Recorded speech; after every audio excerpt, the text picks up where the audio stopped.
Vamos a abrir nuestras Biblias. Usted tiene su Biblia en el libro de San Lucas.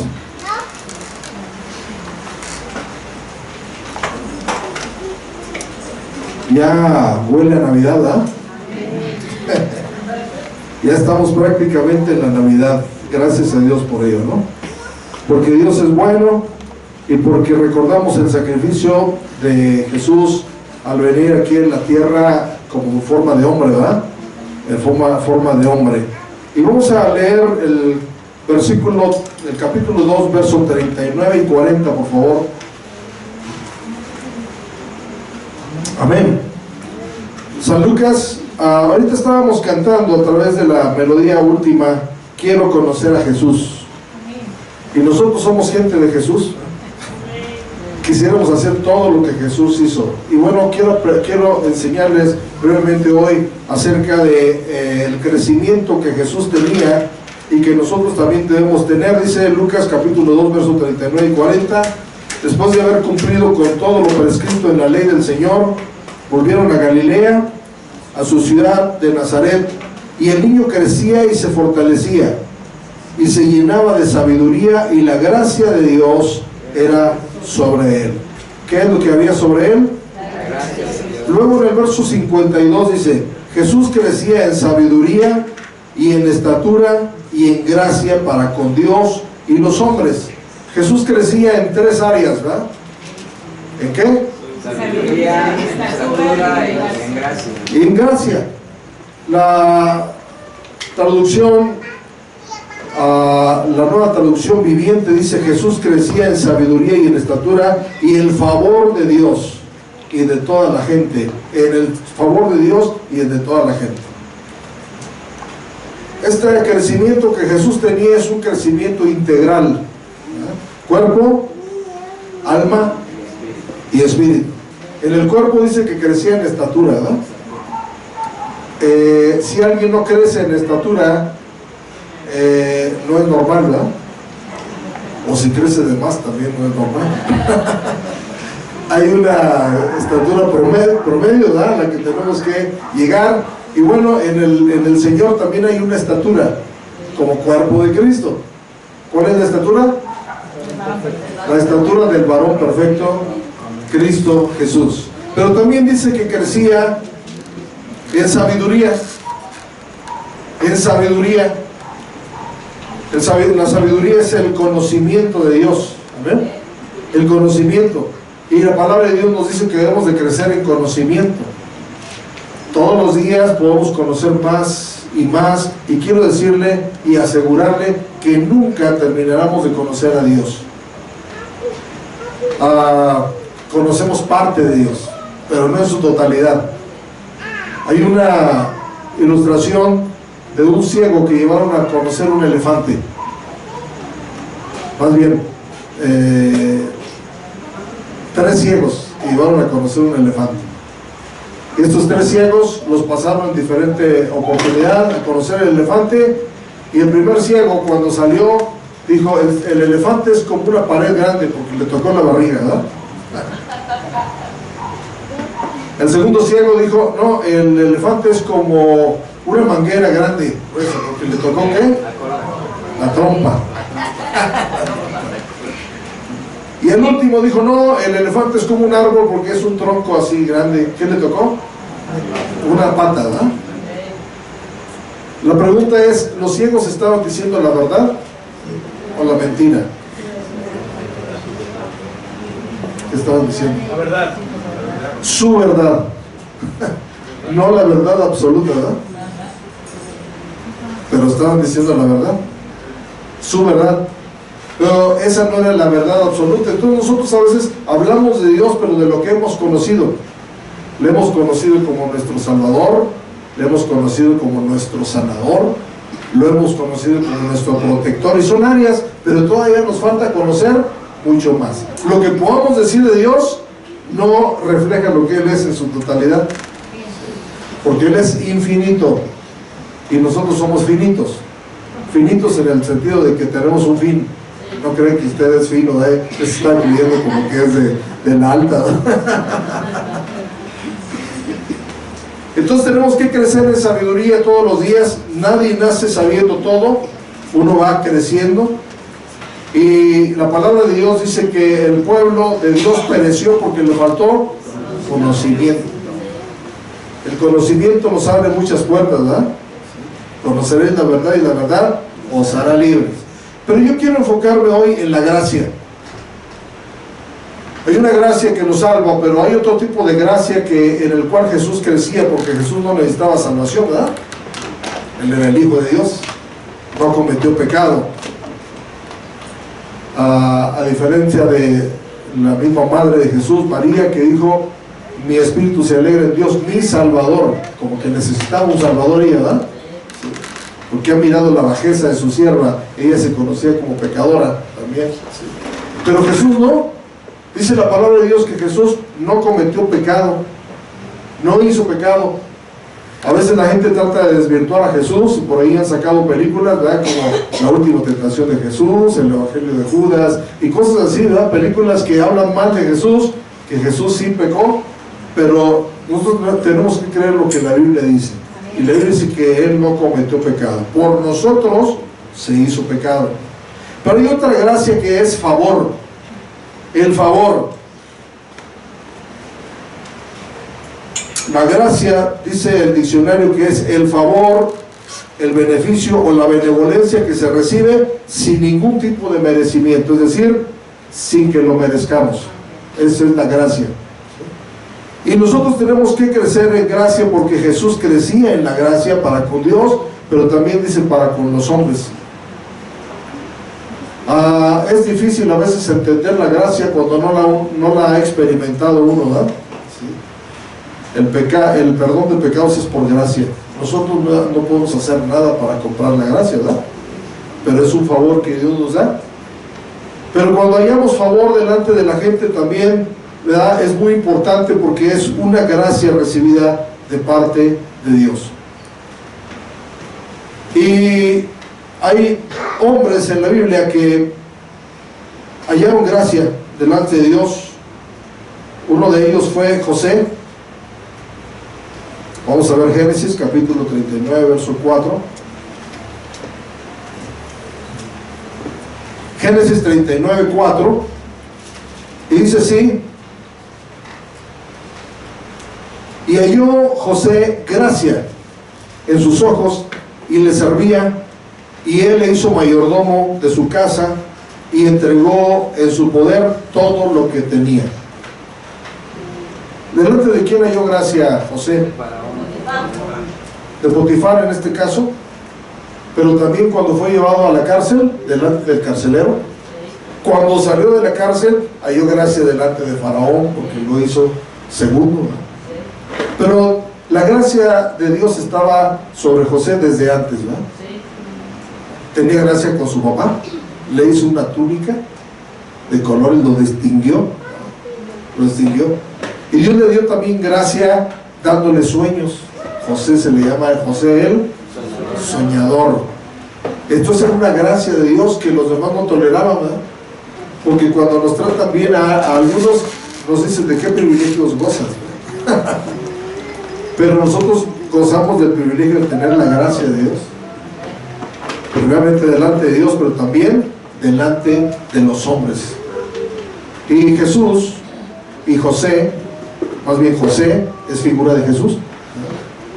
Jesús, que también fue utilizado para salvar la vida al pueblo que estaba en hambre.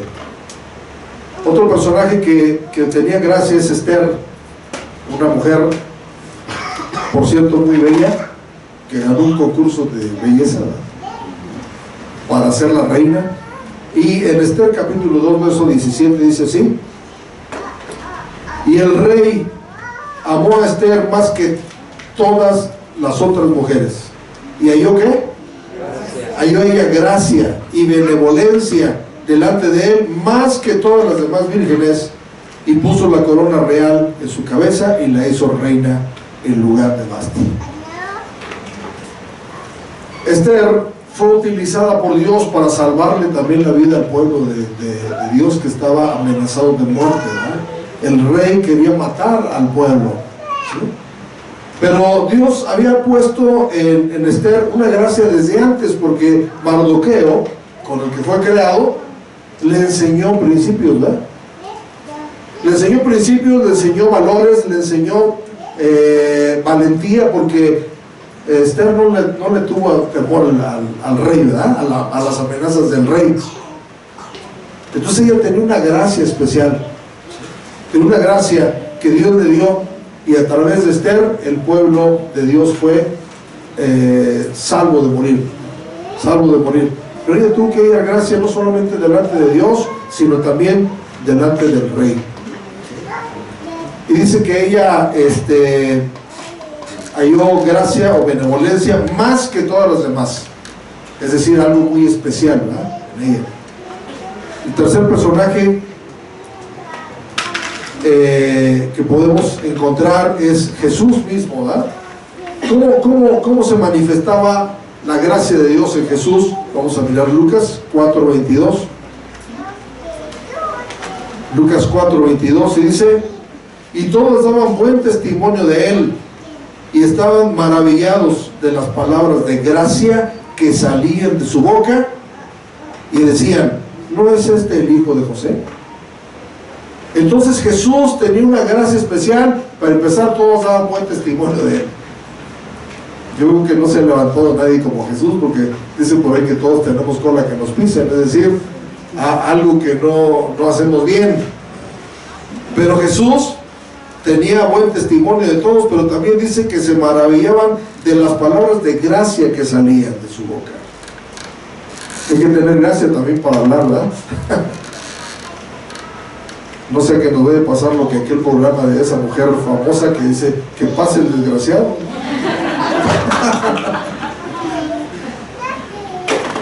Antes éramos desgraciados porque no tenemos gracia. Pero ahora tenemos la gracia de Dios, ¿verdad? Los apóstoles tenían la gracia de Dios. Hechos capítulo 4, verso 33.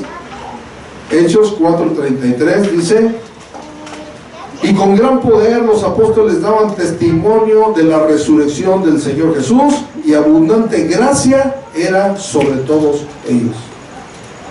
Hallaron gracia delante de la gente porque compartieron el evangelio, y bueno, muchos vinieron al conocimiento de la palabra de Dios, ¿verdad? Entonces había una gracia especial en los apóstoles, los cuales primero fueron discípulos, ¿verdad? Fueron discípulos que Jesús instruyó, y cuando los capacitó, dijo: ahora van a ser apóstoles, enviados. Y ellos iniciaron la iglesia primitiva. Y para iniciar algo se batalla, pero se necesita gracia, ¿verdad? Gracias, pues los apóstoles hallaron gracia delante de Dios. Y bueno, el hallar gracia también es algo que Dios nos pide a nosotros. El apóstol Pedro dice así en 2 de Pedro 3:18. 2 de Pedro 3:18 dice: antes bien, creced en la gracia y en el conocimiento de nuestro Señor y Salvador Jesucristo. A Él sea gloria ahora y hasta el día de la eternidad. Amén. Entonces ya Dios puso su gracia sobre nosotros. ¿A nosotros qué nos corresponde entonces? Crecer. Crecer. Hay varias cosas en la Biblia en la que Dios nos pone una medida y nosotros tenemos que crecerla. Por ejemplo, la fe, ¿no? Dice en la Biblia que Dios ha puesto en todos nosotros una medida de fe, pero nosotros tenemos que crecer en fe, cultivándola. Y también tenemos que crecer en gracia, cultivándola, no solamente delante de Dios. Yo quisiera tener gracia delante de Dios todo el tiempo. De hecho, es por su gracia que estoy aquí, ¿verdad? Pero también quisiera tener gracia delante de la gente, porque no podemos tener gracia delante de Dios y ser detestados por la gente. Hoy hay una idea muy penetrada en la juventud, sobre todo, que dice: a nadie le importa lo que yo hago, ¿no? Con que yo me sienta bien, ¿no?, aunque les caiga mal a todos. Y eso no es un pensamiento sano, ¿no? Al contrario, tenemos que hallar gracia también delante de la gente. Y hay en la Biblia varias condiciones para que usted y yo podamos crecer. ¿Cómo podemos crecer en la gracia? Ya que queremos conocer a Jesús, vamos a ver cómo Jesús crecía en la gracia. ¿De qué manera?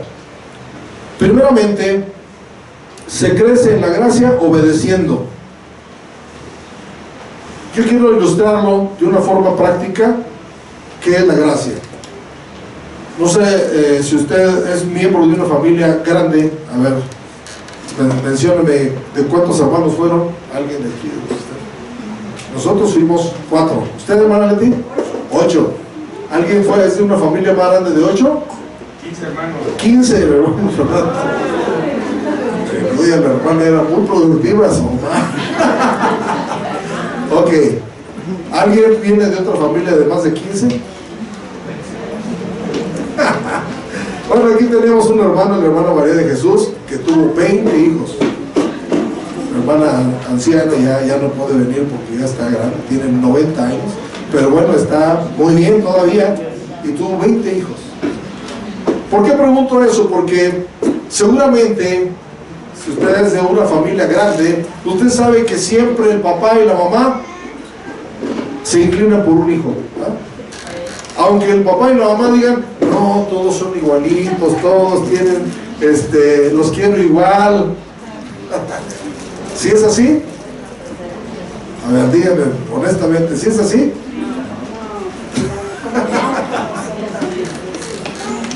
¿Por qué se inclinan más hacia uno? Dice, ay, pues es el más tontito, por el más que no sabe hacer las cosas. No, no es así, ¿verdad? Yo creo que se inclinan por aquel que tiene las características que vamos a ver ahora. Por ejemplo, si usted tiene un hijo muy obediente y los demás son un poco rebeldes, pero su hijo bien obediente está ahí, siempre está, a ver, mamá, ¿en qué te ayudo? Papá, ¿en qué te ayudo? ¿Qué hago en la casa? Cuando el papá y la mamá anden de compras, ¿en quién van a pensar para comprarle algo? En el que dio gracia. El que dio gracia delante de su papá y su mamá. Ay, ese es para mi hijo. ¿Cuál hijo?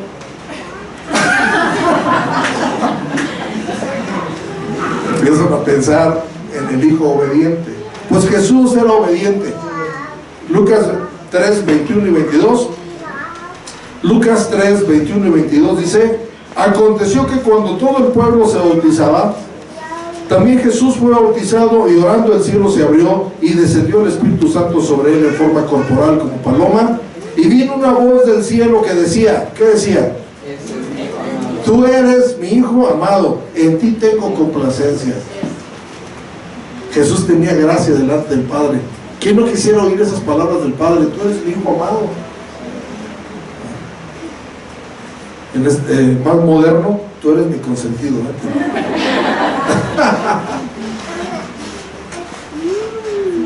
Todos mis hijos son iguales, pero denle la rebanada más grande del pastel a él, por favor, ¿sí? Esa ya gracia. A veces la gente no se explica por qué Dios bendice a ciertas personas, porque se han hallado gracia delante de Dios, porque han sido obedientes. ¿En qué fue obediente Jesús aquí? Pues es que él no tenía que bautizarse, pero había un mandato de que se bautizara. Y él dijo, yo quiero cumplir, yo quiero obedecer. Cuando una persona viene a Cristo y se entrega a Cristo y no quiere bautizarse, se convierte en desobediente, ¿verdad? A un mandato que dice, ir y hacer discípulos a todas las naciones, bautizándolos. ¿Sí? Bautizándolos. Entonces el bautismo es un paso de obediencia. Y a veces en nuestra humanidad vemos un versículo bíblico que no nos parece y dice, no, este versículo no es para mí, no sé por qué está ahí en la Biblia, yo no lo quisiera poner por práctica. Pero si nosotros estamos dispuestos a obedecer todo lo que Dios nos dijo, entonces vamos a hallar gracia. ¿Han leído Filipenses capítulo 2? ¿De qué habla? A ver. Habla del sacrificio que Jesús hizo en hacerse hombre. Dice que se hizo obediente hasta la muerte, y muerte de cruz. Se hizo obediente. No estimó el ser igual a Dios como cosa que aferrarse. Él era Dios, es Dios, ¿no? Pero no se aferró a ese título de Dios. Dijo, si tengo que ir, voy. Y se hizo obediente. Jesús es nuestro máximo ejemplo de obediencia. Entonces, ¿quiere hallar gracia usted delante de Dios? Que cuando Dios piense, quiero darles un regalito a alguno de mis hijos, piense en usted. Pues obedezca. Sea obediente a Dios y usted va a hallar gracia delante de Dios. La segunda forma en que podemos crecer en gracia es haciendo la voluntad del Padre. Mateo 7:21, por favor. Mateo 7:21. Dice así: no todo. Diga conmigo, no todo. Que quiere decir que hay muchos, pero no todos, ¿verdad? Tengo 10 hijos, pero no todos. No todo el que me dice Señor, Señor, entrará en el reino de los cielos, sino el que hace la voluntad de mi Padre que está en los cielos. Tengo muchos hijos, pero no todos van a entrar en la herencia. Cuando yo haga mi testamento, voy a pensar en alguien, ¿no? Y el Señor está diciendo, no todos entrarán en el reino, sino el que hace la voluntad del Padre. Jesús hizo la voluntad de su Padre, no la hizo. Él se atrevió a decir, yo no hago nada por mí mismo, hago todo lo que el Padre me manda, todo lo que es su voluntad de Él. Es más, dijo, mi madre y mis hermanos son todos los que hacen la voluntad de mi Padre. Jesús es un ejemplo de hacer la voluntad de Dios. Hoy ya somos más exigentes, ¿verdad? Hay hijos de familia que quieren hacer su santa voluntad. Su papá les manda algo y dice, no, yo, déjame, es mi vida, ¿no? Y se vuelven rebeldes. También hay hijos de Dios rebeldes, que dicen, esta es la voluntad del Padre, pero yo no. Dios me dice que ame a mi enemigo, pero no yo, que se muera. Recuerdo que cuando estaba la guerra en Kuwait, había un líder que se llamaba Osama Bin Laden. ¿Oyeron de él? Sí. Un hermano me dice, oye hermano, ese hombre es muy malo, ¿verdad? Odia a la gente. Le digo, no odia porque él se llama Osama, o sea que te ama. Bueno, dice, si Osama, ¿qué tal si no Osamara? Quiero matar a todo el mundo. Bueno, mató a muchos, ¿verdad? Entonces, cuando vimos así algo de la voluntad del Señor que no ajusta a nuestro deseo, a veces decimos, no, como que esa no es la voluntad de Dios, ¿verdad? Esa no es la voluntad de Dios para mí, pero nosotros tenemos una voluntad de Dios establecida en la Biblia.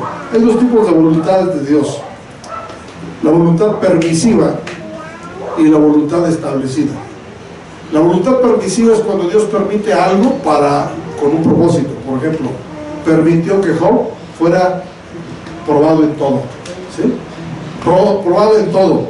Eso era una voluntad permisiva, porque usted cree que Dios quiere que sus hijos sean como Job, sean probados en todo, ¿verdad que no? Pero lo permitió en él. ¿Con qué propósito? ¿Con qué propósito? Para probar si seguía, si de veras lo amaba y lo obedecía. Para ver que lo que pasara, él no se iba a apartar de Dios. Y lo cumplió, es decir, probó la fidelidad. Sí. Pero la voluntad de Dios no es esa, no es que suframos. La voluntad general me refiero, ¿no? Y en 1 Tesalonicenses seguramente ustedes han leído que la voluntad de Dios es orad sin cesar, dad gracias en todo, estad siempre gozosos. Esa es la voluntad de Dios para con vosotros en Cristo Jesús. Entonces hay voluntad establecida y hay voluntad permisiva. Dios permitió que muchos profetas se enfermaran, ¿verdad? Por ejemplo. ¿Y ustedes creen que la voluntad general de Dios es que nos enfermemos? ¿Verdad que no? La voluntad de Dios es que vivamos sanos. Si no, ¿para qué manda Jesús? Que por sus llagas somos curados, ¿verdad? Pero a veces permite la enfermedad en alguien para que veamos el poder de Dios. Entre más grande sea el obstáculo y la prueba que estamos pasando, más grande es el poder de Dios que se manifiesta en nuestras vidas. Amén. Entonces, ¿cómo hallo gracia delante de Dios? Haga su voluntad, aunque le pese. Aunque usted diga como que no va contigo eso, pero si se ama a tu enemigo, ámelo. Si tu enemigo tuviera hambre, dale de comer. No, yo que le voy a andar dando de comer a un enemigo, no. Jesús hacía la voluntad del Padre todo el tiempo. La tercera manera de crecer en la gracia es la integridad. Salmo 84:11. Salmo 84:11 dice así: porque sol y escudo es Jehová Dios, gracia y gloria dará, no quitará el bien a los que andan en integridad. ¿Qué es la integridad? En palabras sencillas, la integridad es que lo que decimos concuerde con lo que hacemos. ¿Sí? Es la integridad. Que lo que hacemos en público también lo hacemos en secreto. Que no vamos a estar diferenciando, ¿verdad? ¿Sí? Es decir, hay mucha gente que dice que cree en Dios, pero en su práctica no cree. No cree, lo niega, ¿verdad? Con sus hechos. Entonces la integridad es que concuerde lo que pensamos con lo que decimos y con lo que hacemos. Y dice la palabra de Dios que no quitará el bien a los que andan en integridad. Es decir, hallaremos gracia. Gracia y gloria dará Dios, dice ahí. Dios tiene en su mira aquellos que caminan en integridad. El que camina en integridad no tiene de qué avergonzarse, para empezar, ¿sí? Porque no tiene nada que esconder. Pero también el que camina en integridad dice que sus hijos son después de él dichosos, porque vieron un ejemplo de vida. Mi papá lo que decía, lo hacía. Cuando Jesús enseñaba la doctrina, dice la Biblia que los fariseos se admiraban de su doctrina, porque les hablaba con autoridad, dice, y no como los escribas. ¿Cuál es la característica de los escribas en la Biblia? Que decían y no hacían. Jesús dijo, hagan, pero no hagan lo que ellos dicen, pero no hagan lo que ellos hacen. Entonces, la diferencia entre la doctrina que predicaban los escribas y la doctrina que predicaba Jesús era el respaldo, porque Jesús decía y hacía. Los escribas decían y no hacían. Al contrario, ponían más cargas, ¿verdad?, sobre la gente que ni siquiera podían llevar. Entonces Jesús tenía una integridad. Vivamos una vida íntegra. Si yo creo que no se debe robar, no robe. Si yo creo que no se debe maldecir, no, que no salgan de su boca malas palabras. Si yo creo que debo de ser honesto en toda mi manera de vivir, sea honesto donde quiera que se encuentre. ¿Sí? Eso es una integridad. Y la integridad nos va a hacer hallar gracia delante de Dios. Leí una anécdota de un pastor que llegó a un pueblo, llegó nuevo, era nuevo en el pueblo, y bueno, en los pueblos se corren los rumores muy rápido, ¿verdad? Todos sabían que había llegado un pastor nuevo, y uno que manejaba un autobús. ¿Cómo le llaman allá en Cuba a los autobuses? ¿A una guagua? Y el pastor se subió a esa guagua, a ese autobús, y el chofer dijo, ese es el pastor nuevo. Y a la hora de pagar le dio más dinero del que le tenía que dar de cambio, de feria, ¿no? Y el pastor se fue a su asiento y vio el dinero. ¿Qué piensa usted cuando le dan de más? Bendición de Dios. Honestamente, ¿qué piensa? Devolverlo a ese. Bueno, pues vio ahí y estuvo luchando en su mente. Lo regresaré, no lo regresaré, es que lo necesito, me lo quedo. Pero el Espíritu lo redarguyó y llegó con el chofer y le dice, Señor, me dio más dinero del que me tenía que dar de cambio, y aquí se lo entrego. Y el chofer dijo, lo hice a propósito, sé que usted es el nuevo pastor, ahora sí voy a ir a su iglesia porque usted sí es honesto. Lo probó, ¿verdad?, en su integridad. Hermano, la gente lo está probando, ¿eh? La gente está viendo si usted por ejemplo, lo provoca para que conteste mal, ¿verdad? Cuando alguien sabe que los cristianos no peleamos, no somos peleoneros. Que él es hermanito, ¿verdad? Yo le voy a hacer esto, le voy a hacer aquello, y a veces no se aguanta uno y contesta y dice cosas malas y pierde la integridad. Pierde la integridad. Si yo quiero hallar gracia delante de Dios, no debo de perder la integridad. Si yo creo que debo ser amable con todos, tengo que ser amable, ¿sí? Aunque me traten mal, aunque no me paguen bien, ¿sí? Yo tengo que ser amable con todos porque eso yo lo creo. Y además es un fruto del Espíritu, ¿verdad? El amor, la benevolencia. Cuarta cosa, Proverbios 3:34.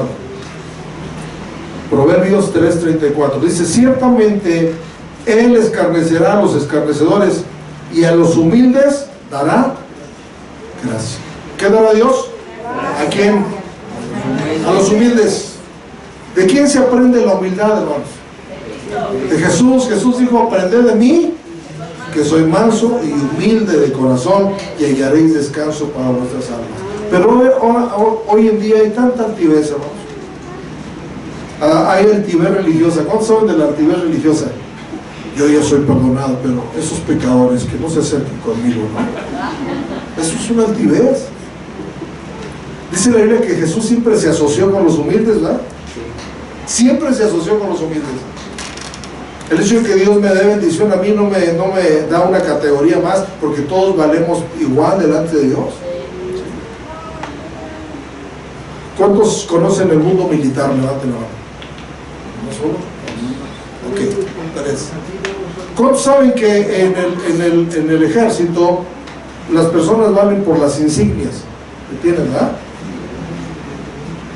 Depende de las insignias, es el saludo que dan, si es de alto rango. Pero decía uno: quítales la ropa y todos son iguales. ¿Todos son iguales o no? Sí. Entonces ante Dios todos somos iguales.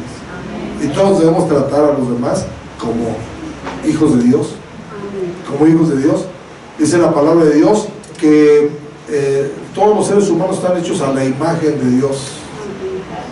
Entonces, si están hechos a la imagen de Dios, yo debo respetar la imagen de Dios en las personas, ¿verdad? Y ser humilde. Que nada me haga altivo. Dice la Biblia que Dios mira de lejos al altivo. Al humilde lo escucha. Escucha. Haya gracia. ¿Quiere hallar gracia delante de Dios? Sea humilde. Sea humilde. No altivo, no orgulloso. Aquí en México hay una frase que dice: el hambre me tira, pero el orgullo me levanta. ¿Qué quiere decir eso? Que aunque tenga hambre, no quiero andar pidiendo un taco, que alguien me dé algo, ¿verdad? Porque tengo mucho orgullo. Ese orgullo, en vez de hacernos bien, nos hace mal. Porque qué tal si la persona que le pide un taco no solamente me da uno, sino me da más comida, ¿verdad? Pero tengo que vencer mi orgullo. Tengo que ser humilde. Y por último, tenemos que ser misericordiosos y veraces en todo lo que hagamos. Proverbios 3 y 4. Proverbios capítulo 3, versos 3 y 4. Dice la palabra de Dios: nunca se aparten de ti la misericordia y la verdad. Átalas a tu cuello, escríbelas en la tabla de tu corazón, y hallarás Gracias y buena opinión. Y buena opinión ante los ojos de Dios y de los hombres. Mi pregunta es: ¿qué opinión tienen los hombres de usted, la gente de usted? ¿Qué opinión tienen sus hijos? ¿Qué opinión tienen sus hermanos? ¿Qué opinión tienen sus vecinos? No, yo con él no. Dice que es hermano, pero es un corajudo. ¿Qué opinión? ¿Qué opinión tiene la gente a veces de nosotros? Y dice la palabra de Dios aquí que nunca se aparten de ti la misericordia y la verdad. Átalas a tu cuello, dice ahí. Que anden contigo todo el tiempo, pero también escríbelas en la tabla de tu corazón. Que uno sea misericordioso. ¿Saben que los fariseos, cuando le hablaron a Jesús del diezmo, Jesús les dijo: ustedes diezman el comino, el eneldo, ¿qué más? Bueno, los granos, ¿va? Pero no son misericordiosos. Es necesario hacer eso, es decir, diezmar, sin olvidarse de la misericordia. Es decir, no se crean más porque cumplen con Dios. Ya cumplido con Dios, ya no me importan los demás. No, también tenemos que mirar a los demás, ¿sí? Ser misericordiosos, pero también no mentirles, ser veraces. Ser veraces. Dice la Biblia que no mintáis los unos a los otros, habiéndonos despojado del viejo hombre. Y la mentira es tan podemos decirlo así, tan pecado como cualquier otro, porque dice en el libro de Apocalipsis que los mentirosos tendrán su parte en el lago que arde con fuego y azufre. Y ahí van los hechiceros, ahí van los idólatras, ahí van todos los secuestradores. Entonces es un pecado grave la mentira. Y la palabra de Dios nos dice que debemos ser misericordiosos, pero también veraces. La justicia, misericordia y la fe. Han hecho a un lado la misericordia, la justicia y la fe. Diezmáis la menta y el eneldo y el comino y dejáis lo más importante de la ley, la justicia, la misericordia y la fe. Esto era necesario hacer sin dejar de hacer aquello. Muy bien. Algunos toman ese versículo para decir ya no des diezmo, porque ahí dice que mejor la misericordia, ¿verdad? Dicen las dos cosas, era necesario hacer las dos cosas, dice ahí, ¿verdad? Entonces, hermanos, si Jesús crecía en estatura, en sabiduría y en gracia, nosotros tenemos que crecer también. Que Dios nos dé el privilegio de ser como un José, como una Esther, como los mismos apóstoles y muchos personajes que dieron gracia delante de Dios y que hoy hasta estamos hablando de ellos aquí. Hay muchos más hebreos, ¿verdad? Pero ellos se dieron gracia. Si usted haya gracia, va a trascender también. Amén. Va a trascender. Entonces, hermanos, ¿cómo podemos crecer en gracia? Según lo que acabamos de hablar. A ver, vamos a recapitular. Primeramente, siendo obedientes.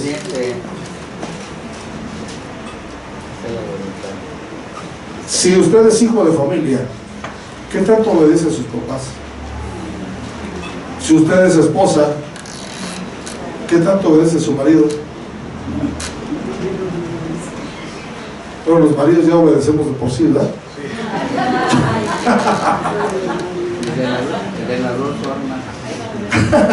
Los dos hay que obedecer, ¿verdad?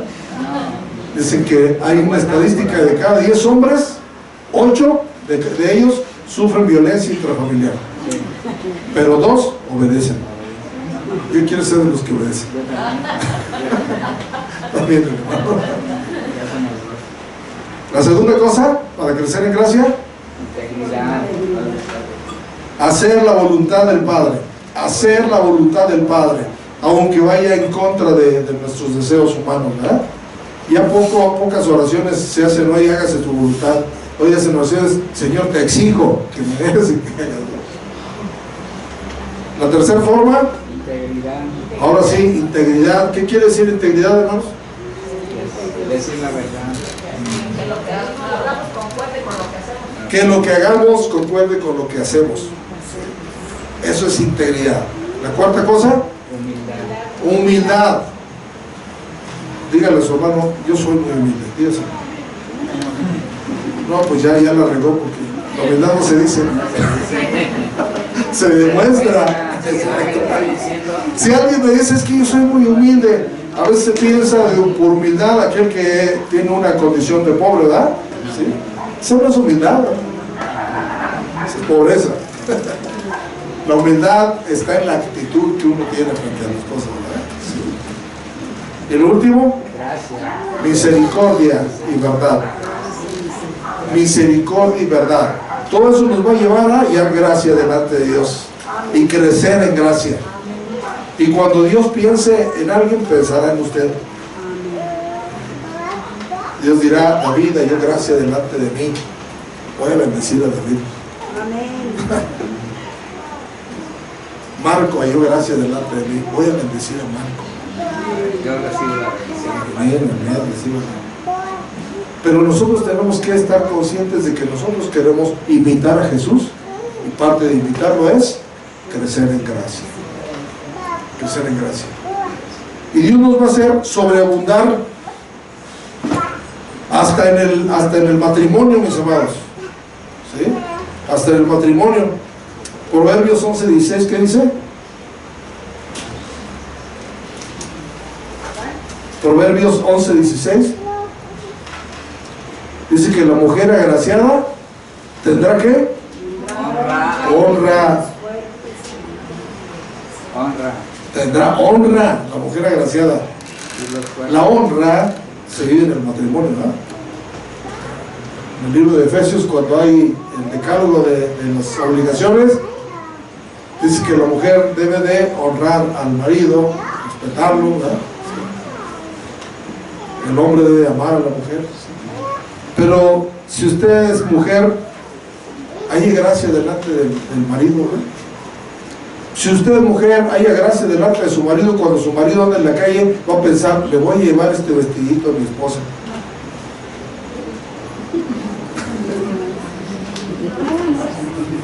Como que se ven medias incrédulas, ¿verdad? Por ahí, medias escépticas.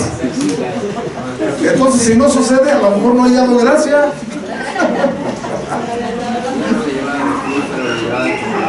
Va a pensar en usted, hermana, va a pensar, su marido va a pensar en usted, donde quiera que esté, dice, esto es para mi esposa. Le va a llegar con chocolates, le va a llegar con flores, ¿verdad? Porque usted dio gracia delante de su marido, ¿sabes? Pero si usted, en vez de agraciada, es